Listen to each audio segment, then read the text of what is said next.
Здраво, вие слушате Радио Канал 103. Ова е емисијата ТВ 103 со своето 154-то издание, односно специализирана радио емисија за актуелни и квалитетни ТВ серии. А прегледот на ТВ серии, иако требаше да се случи минатата недела, оставив уште една недела да помине, за да се зголеми фондот на изгледани ТВ серии, бидејќи ова е период кога завршуваат пролетните и почнуваат летните, па затоа треба да се искористи паметно времето и да се посветат тие 6 часа кои ги бара една серија за гледање на неколку, која што вреди пред се да се направи таа голема жртва на комодитетот на денешницата, односно слободното време. Двете серии за кои ќе ви говорам денес за последен пат ќе се анализираат во ТВ 103, бидејќи нивните тековни сезони се последни во емитувањето. Во првата низ 5 сезони ја следевме турбулентната пријателска и предсеработна врска меѓу комичарката и незината помлада помошничка, додека пак за втората за последен пат ќе се упатиме во кујната на фамозниот ресторан во Чикаго, каде секое приготвено јадење има приказна во себе, која чека да биде откриена од подготвените за дегустација.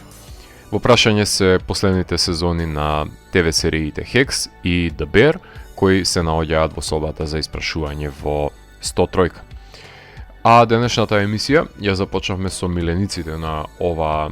емисија, односно All Them Witches, кои се разбира дека се хиперпродуктивни и имаат нов албум именуван како House of Mirrors, од кои ги слушнавме Red Rocking Chair и Calling Line.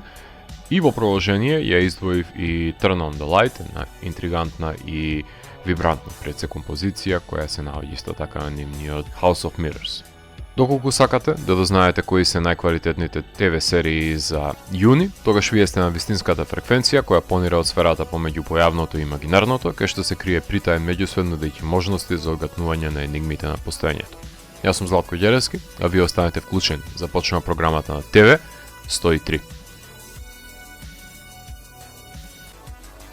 Како што во мај ви соопштив дека не беше плодотворен месец за гледање на серии за мене, јуни беше нешто сосема поразлично, бидејќи успеав да изгледам дури 10 серии, од кои голем дел од пролетните го завршија своето комплетно емитување и ставија катанец, некои поуспешно од другите се разбира, некои завршија први сезони со отворени неодгатнати прашања во облик на клифхенгери, додека пак други рутинирано комплетираа втори сезони, повторувајќи ја формулата која работи, со мали варијации на тема, кои нема толку лесно да им биде простено ако не измислат добра причина за наредна сезона. Купно изгледав 10 сезони во јуни,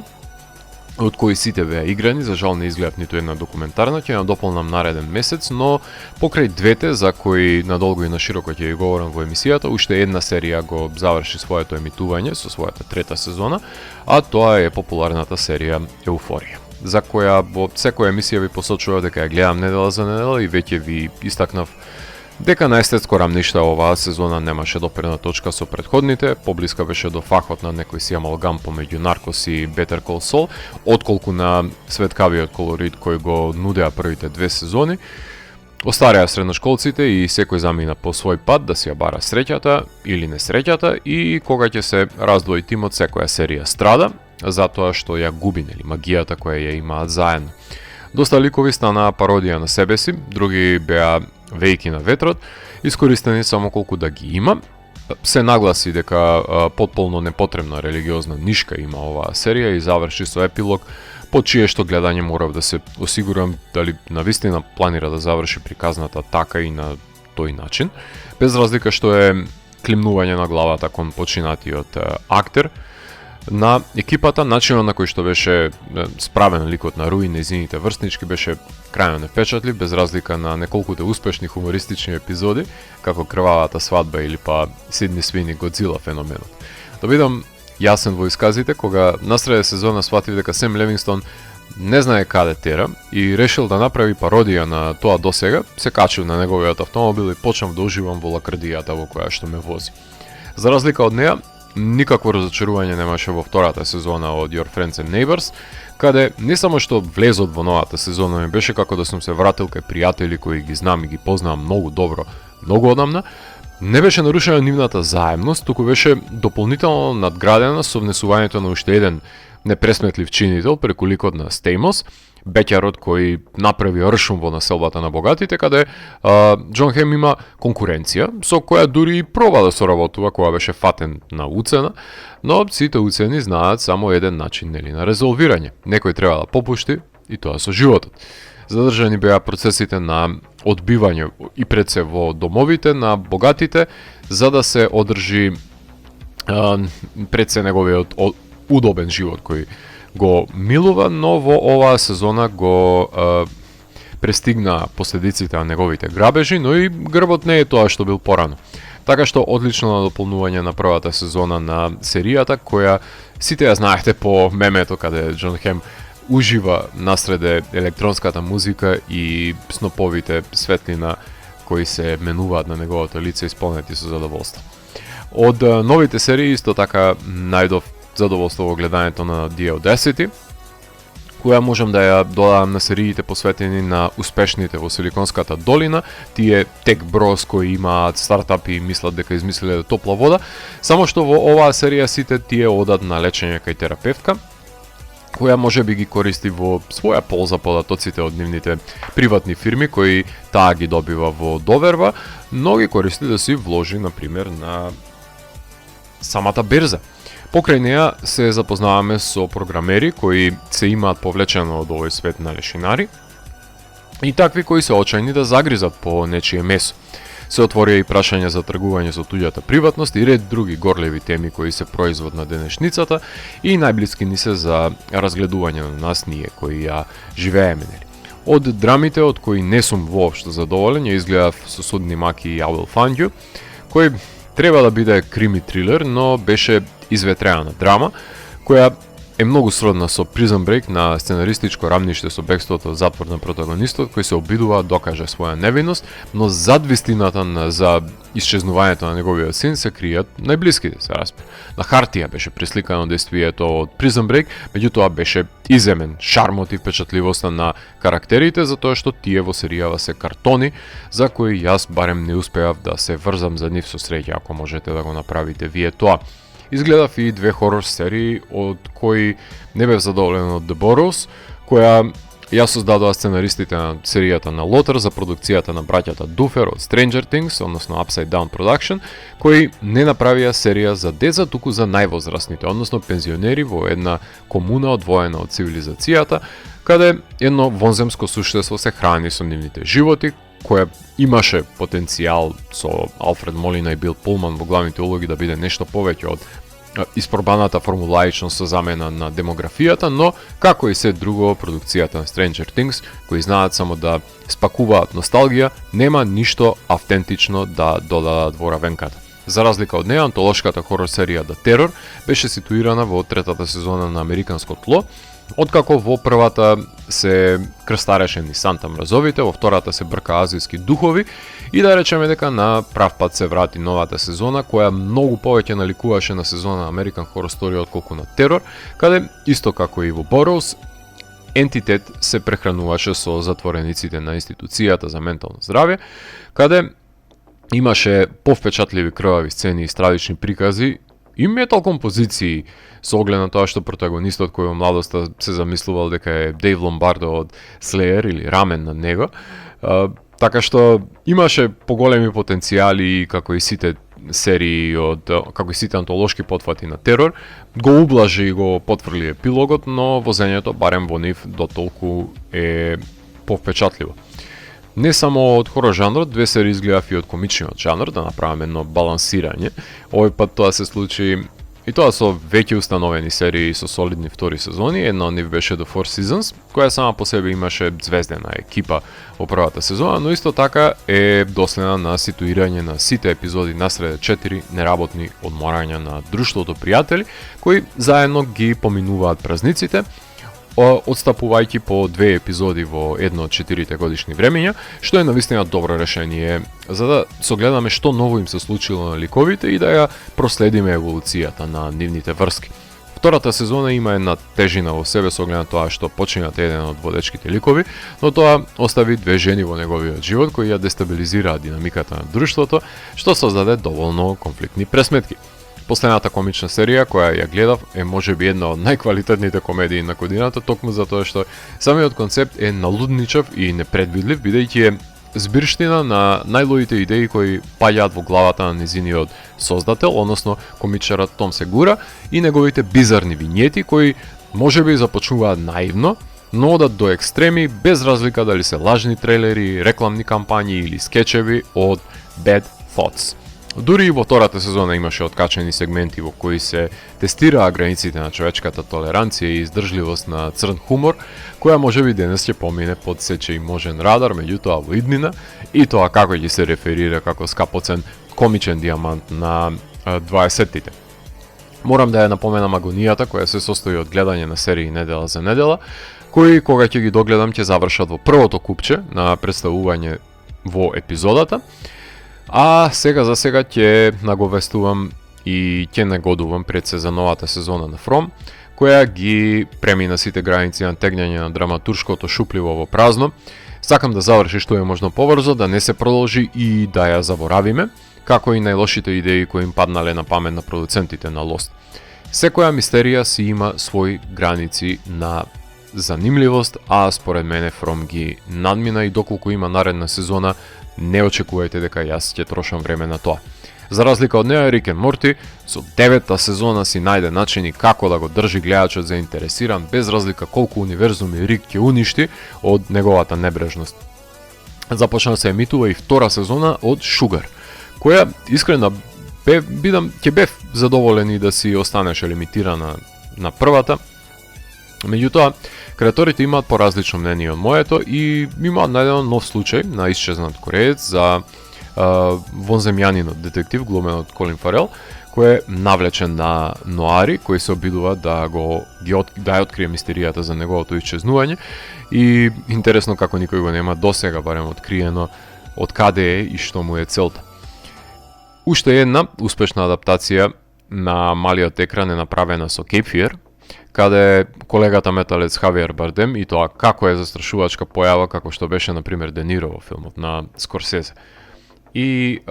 треба да започнам да следам уште неколку серии со оглед на тоа што ми се ретчи изборот, а неколку од нив кои гледав недела за недела веќе завршија. За разлика од нив ги чекам и ги збирам да излезат комплетно сериите Star City, кој мислам дека беше до 6-та, минатата недела излезена епизода Not Suitable for Work, 9-тата се чека и Maximum Pleasure Guaranteed 8-та се чека епизода за да ја комплетираме. И да ги додадам пред се на листата на серии кои се комплетирани и достапни, кои експоненцијално расте, во која чекаат да го добијат моето внимание. Kevin, Devotion, Obedience or Betrayal, Widow's Bay, на која се мачам да ја проследам поради незиниот мирис на Стивен Кинг и никако да дојде на ред да ја гледам, а имам ептен мерак за тоа. Потоа The Witness, Michael Jackson The Verdict, Criminal Record, Bring Me The Beauties, A Model Cult, потоа Betrayal, Secrets and Lies, Love Story, Monarch, Paradise, DTF St. Louis, Invincible, Daredevil, For All Mankind, The Testaments, Halfman, Off Campus, Kylie, Legends, The Yogurt Shop, Murders. Значи, знам, расте листата како тумор, сам ќе почнам постепено да се зрачам со нив и мора од некаде да се погледне тоа што се наоѓа на неа, со оглед на тоа што ќе им помине рокот на траење на овие серии. Актуелните серии кои на никаков начин не го имаат привлечено моето внимание, кои ќе ви ги напомнам колку да бидете во тек, а јас не знам дали некојаш би ги гледал, па ако некоја вие следите, убаво би било да ми препорачате вие некоја од нив, па може би се предомислил. Некоја како Alice and Steve, која се емитува на Hulu, Every Year After на Prime Video, The Season на Hulu, The Agency со втора сезона на Paramount+, House of Dragon, трета сезона на HBO Max, Avatar The Last Airbender на Netflix со втората сезона, The Capture, трета сезона, има Viral Hit, Life Larry and The Pursuit of Unhappiness, или пак Sweet Magnolia со пета сезона и Legend of Fox Machine, четврта сезона. На два ума сум дали да ги почнам You're Killing Me, Big Mistakes, Unconditional, Fatal Fraud, Nemesis, Rivals, Daily Boys и Disaster Chernobyl Meltdown. И секако The Vampire Lestat, ако на некоја сте и дале шанса, пуштете некоја пораче, затоа што sharing is caring. правиме тука една кратка музичка пауза. Во продолжение на емисијата слушаме Heavy Psych бендови кои се предмет на оваа емисија со нивните најнови албумски остварувања. Ќе слушаме Alunach со композиција од албумот Embers of Belief, односно тоа е сплит издание кое што го имаат реализирано. Broadslap ќе слушнеме со композиција од Fifth Essence, Druides со композиција од Trip Metal и ќе завршиме со Child и нивниот рокерски албум Rebirth. Уживајте! Првата серија за која надолго и на широко ќе ви говорам во оваа емисија е Hex, која представува американска комична серија создадена од Лусија Ањеило и Пол V. Downs, кои имаат работено на Broad City и Jen Statsky, која знаете од Parks and Recreations и The Good Place, која започна со емитување уште пред 5 години, односно на 13 мај 2021 година на HBO Max. За Max знаете дека се наоѓа на трето место на стриминг војните за Netflix и Amazon со 140 милиони претплатници. Сега тука се вклучени заедно со HBO, Discovery и Warner и нивната библиотека, а кога ќе се спои со Paramount ќе има над 220 милиони и ќе ги надмине Amazon, што е, претпоставувам, големата цел. Па нека му се мислат тогаш. Иако морам да признам дека има многу серии кои завршија на Max, а само The Pit има нови сезони, се друго, вклучувајќи ги и Hex, е погребано. Освен Stuart Fails to Save the Universe, што е најавена како спин-офф на Big Bang Theory, се друго е од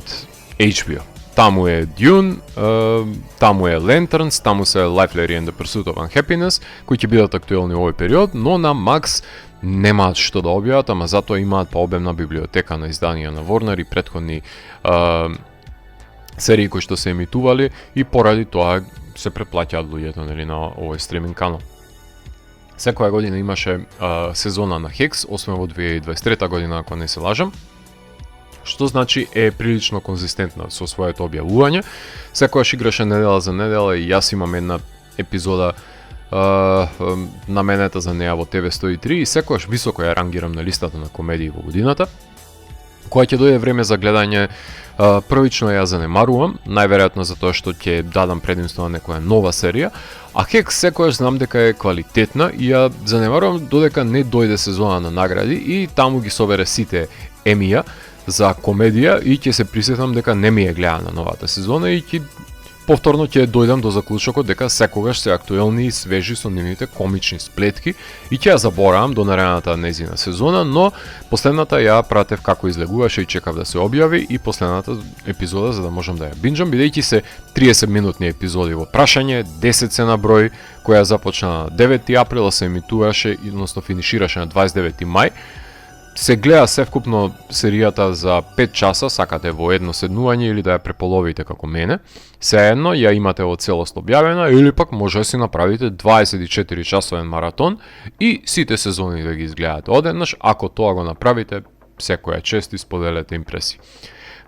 Дебра и Ева ќе ви станат тогаш најдобри пријателки или па можеби нема да сакате да ги погледнете никогаш, не знам, ќе кажете вие тоа. Серијата претпоставувам дека досега знаете дека ја предводи Дебора Венс, односно глумено Джин Смарт, стендап комичарка и незината пријателка во која помага во реализирањето на незините потфати, Ева Дениелс, глумено од Хана Айнбиндер, започнувајќи го нивното професионално партнерство и мешајќи ги со личниот живот во обид да создадат дела и да ја доближат пред се комедијата до широките маси, дали преку стендап, дали преку телевизиското шоу на Дебра. Односно, Дебора Венс е легендарна стендап комичарка од Лас Вегас и треба да го редефинира својот пред се старечки сета е така да го наречеме, односно да избегне губење на престојот во казиното Палмето, па затоа Ава Дениелс е млада писателка на комедии која не може да најде работа поради еден нејзин нечувствителен твит, што многу комичари во реалноста и станаа жртви на нивните дамнешни твитови и поради низината репутација која важи дека е егоцентрична и арогантна се распира. Кога агентот на Ева ја праќа да работи како нов главен писател на Дебора, двете полека се зближуваат додека Ева го притиска својот нов шеф да преземе повеќе ризици, а Дебора пак и помага на Ева да почне да се справува со своите лични проблеми и така се роди едно работно пријателство какво што немало досега. Во првата сезона беше најсуровиот судир на генерации кога почнува Дебора и Ева да соработуваат и не може да најдат заеднички јазик, иако цело време го зборуваат и двете, нели? Тоа е комедијата всушност. И двете ја сакаат, двете ја обожуваат, живот би дале за неа. Само прашањето е тоа што една зборува на модерен јазик, а другата на еден антиквитизиран, според тоа што можев да го видам како комедија која што би се одвестувала можеби повеќе за 80-тите и 90-тите. Еден антиквитет. Откако ќе започнат да одат на стендап турнеја и Дебора ќе добие своје телевизиско ноќно ток шоу, ќе сугерира Ева да си најде собствен пат во шоу бизнисот и си наоѓа собствен глас работејќи на ТВ серии, за кога повторно ќе се сретнат ја ангажира да пишува за незиното late night шоу, да почнат повторно нели конфликтите помеѓу нив. Ева е сега созреана, па дури ја уценува Дебора за да ја добие позицијата на главна во незиниот тим, преземајќи доста негативни одлики од незината менторка, но си е собствена индивидуа. Во четвртата сезона повторно се држат за гуша една со друга во борбата за превласт, која ќе ја каже последната шега нели во самото шоу. И тимбилдингот во Вегас не е од некоја помош пред се. Кога ќе се соочат со гостин мизогин, Дебора ќе се откаже јавно од шоуто и ќе биде тужена за забрана за настап во Америка, па ќе најде дупка во законот и настапува со своја резиденција во Сингапур, каде ќе ја следи Ева и покрај навредите кои ќе ги добие за незиниот празен и беззначаен живот, каде ги пресретнуваме во последната сезона за која ви говорам денес. Во петата сезона Дебора дознава дека метастазирал ракот и како и незината кариера, така и самата сака да се замине кога таа ќе го исклучи светлото на бината, да го контролира крајот, па организира патување за Париз и Цирих за евтаназија, на што Ева се противи, одбива да го прифати незиното помирување, бара експериментални третмани за тоа што нивните животи се променети кога всушност се пресретна, но желбата за живот на Дебора се раѓа за тоа што последното шоу не е направено. Сака да го наполни Madison Square Garden, да си оди со една експлозија, што си носи дополнителни компликации, но бележи заедничка цел кон која ќе се стремат двата лика во финалето. Дебора и помогна на Ева да порасне и да се спротистави на екипата сценаристи кои се под неа, а Ева на Дебора да ја поврати љубовта пред се кон комедијата. Како што претходната сезона беше јасно и гласно против промовирањето на мизогини актери, така шоуто застана во последната сезона јасно против вештачката интелигенција и експлоатацијата на артисти по нивната смрт за вежбање на AI, така што топло ви препорачувам барем да го погледнете само диалогот на Дебора за незиниот став, зошто нема место на вештачка интелигенција во уметност, затоа што тоа е грабеж и искористување, а жените се борат за авторство пред се во оваа серија. И правото на комедијата да биде смешна, без сите инхибиции и цензури. Отворањето и пред се партнерството со Маркус за хотелот Дива е со цел да се направи прибежиште за нови комичари во Лас Вегас и Лос Анџелес, какви што немало, например, за Дебора кога почнувала, а епилогот е одличен и непретенциозен како што треба да биде. Две жени, Лас Вегас на заеди сонце. Тоа е всушност и целта на серијата, едно одлично завршување на премисата. Имаме со од мене еве едно 9 од 10 има за високото начало на кое што Хекс ја комплетираше својата последна сезона. Тука ќе правиме една кратка музичка пауза, слушаме бендови кои имаат повеќе дум елементи во нивниот израз, односно и слушаме Plane Drifter со композиција од нивниот нов албум Gestalt. Потоа Bong Wizard ги слушаме со Transylvanian Munchies и уште еден бонг ќе имаме за денес, односно тоа се Bongiter со композиција од Enter the Dragon Hills. Потоа се враќам во етер за да ви говорам за The Bear. Последната серија за денес е The Bear, која е американска драмедија, создадена од Кристофер Сторер, авторот на серијата Make Happy од 2016 и предсе продуцент на филмот 8th Grade, во режија на Бо Бърнам. The Bear се емитуваше на FX на Hulu. Предпоставам дека сте запознаени со купувањето на Disney на Fox, што значеше кабелската верзија на каналот FX, каде имаше поризична содржина за прикажување отколку на главниот Fox, премина на стриминг каналот на Disney, каде фрлаат се што не е за мали деца, па на тој начин заврши The Bear на Hulu. А Hulu се наоѓа на 9-то место во стриминг војните со 64 милиони претплатници, 20 милиони повеќе од Peacock и 20 помалку од Paramount+. Таму завршија The Testaments, Paradise со втората сезона, Go Take a Daily Boys, Not Suitable for Work, Alice and Steve и Squatters Get the Fuck Out of My House, што значи има за секого по нешто од скромната понуда, а во најава е крими трилерот Furious и тинејџерскиот трилер The Shards, така што ова лето нема најава на кој знае какви многобројни серии или можеби се кријат во тајност, ама при крај им се пролетните, не знам дали овие две се доволни, меѓутоа ќе ги влечкаат недела за недела, така што тие си знаат. Во целост беа објавени епизодите на Bear. Грев би било да се објавуваат недела за недела, затоа што се 20 минутни 8 до 10 епизоди во сезона и за материјал од 3 сати не вреди да се чека со месеци. Не дека го немаат квалитетот, затоа има еден конзистентен тек на објави, започнувајќи со јуни 2022 година и секоја година токму во јуни објавува нова сезона во целост, значи има една конзистентност, за да може да ја конзумираме во еден залак. Така беше и оваа година, кога ја добивме петата и последна сезона, објавена во целост на 25 јуни, број 8 епизоди и со среќа да не ги изгледате одеднаш, во прашање се 3 часа, секој ги има за време на викенд, па дури и во работна недела, така што не сакам да слушнам изговори. Доколку не сте запознаени со премисата за серијата, се надевам дека малку се такви. Джереми Ален Уајт го глуми Карми Берзато, наградуван готвач кој се враќа во својот роден град Чикаго, за да управува со хаотичната кујна во продавницата за италијански сендвичи со говедско месо на неговиот неодамна починат брат. Тој се враќа дома во Чикаго, оставајќи зад себе еден свет на работа во ресторани со Мишелин звезди, оставен е да се справи со нерешени долгови на својот брат, запуштената кујна и непослушниот персонал, додека се справува со состојаната болка и семејната непреживеана траума. Во првата сезона се запознаваме кои се готвачите и зошто не може да функционираат како една подмачкана машина, како една целина, затоа што немаат лидерство и потребна им е доедукација, што со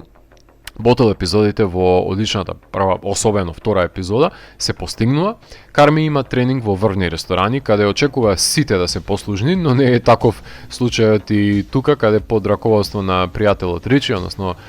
Казан, како што се напоменува,